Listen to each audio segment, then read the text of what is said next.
Hello, this is RTV. I'm Bethel Michael with the news today.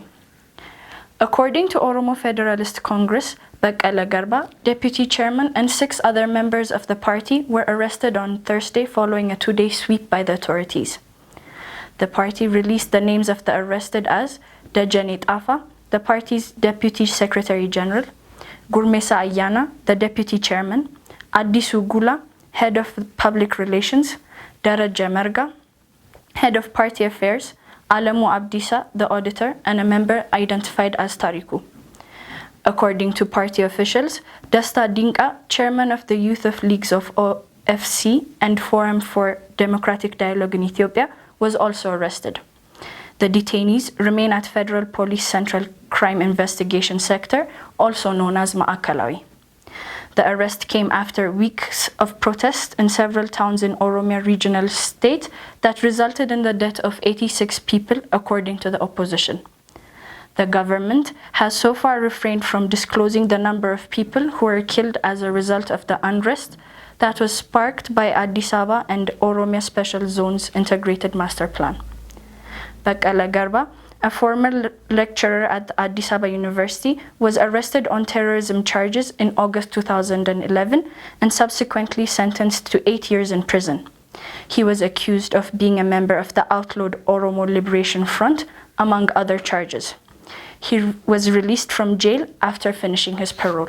The Human Rights Council this week called for the establishment of an independent inquiry body which will investigate the loss of lives and destruction of property in Oromia regional state.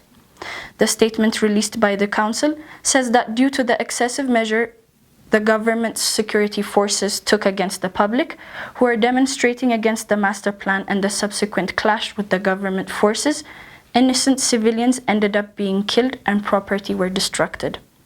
The council requested the government that the inquiry body should also focus on investigating the violations of human rights and proposed compensation to the families of the deceased and for those who lost their properties during the clash. It severely criticized the government for handling the matter the way it did and for the loss of lives.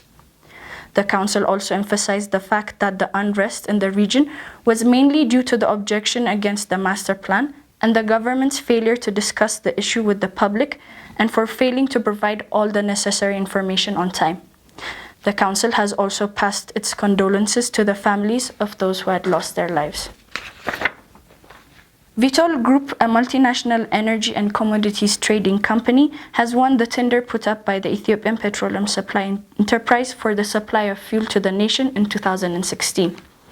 Taddasa Hailemariam, CEO of the enterprise, told the reporter that 10 international petroleum companies participated in the tender and 9 of them passed the technical evaluation. Taddasa said after evaluating the financial offers, the enterprise selected VTOL as the least bidder. VTOL agreed to supply 850,000 metric tons of diesel and 95,000 metric tons of benzene with a total value of $644 million. The fuel supply agreement was signed by the enterprise and VTOL on December 18, 2015 at the headquarters of the enterprise located off Roosevelt Street. This is for the second year in a row that VTOL won the international tender put up by the Ethiopian Petroleum Supply Enterprise. VTOL will start supplying the fuel from Bahrain as of next month. Starwood Hotels and Resorts Worldwide has signed an agreement with Alam Gannet Trade and Industry plc to open 4 Points by Sheraton in Addis Ababa. 4 Points by Sheraton, a mid-scale brand, spearheads Starwood's growth in the mid-market segment in Africa. The agreement was signed on Tuesday, December 22nd, between Alam Fitsum, Managing Director of Alam Gannet Trade and Industry plc, and David Gross Nicholas, Operational Manager at Starwood. 4 Points by Sheraton is expected to be the tallest hotel in Addis Ababa, which is currently under construction of Africa Avenue, adjacent to Flamingo Bar and Restaurant on a 2,200 square meter plot. The total cost of the project is expected to reach $120 million, with the design costing more than $1 million.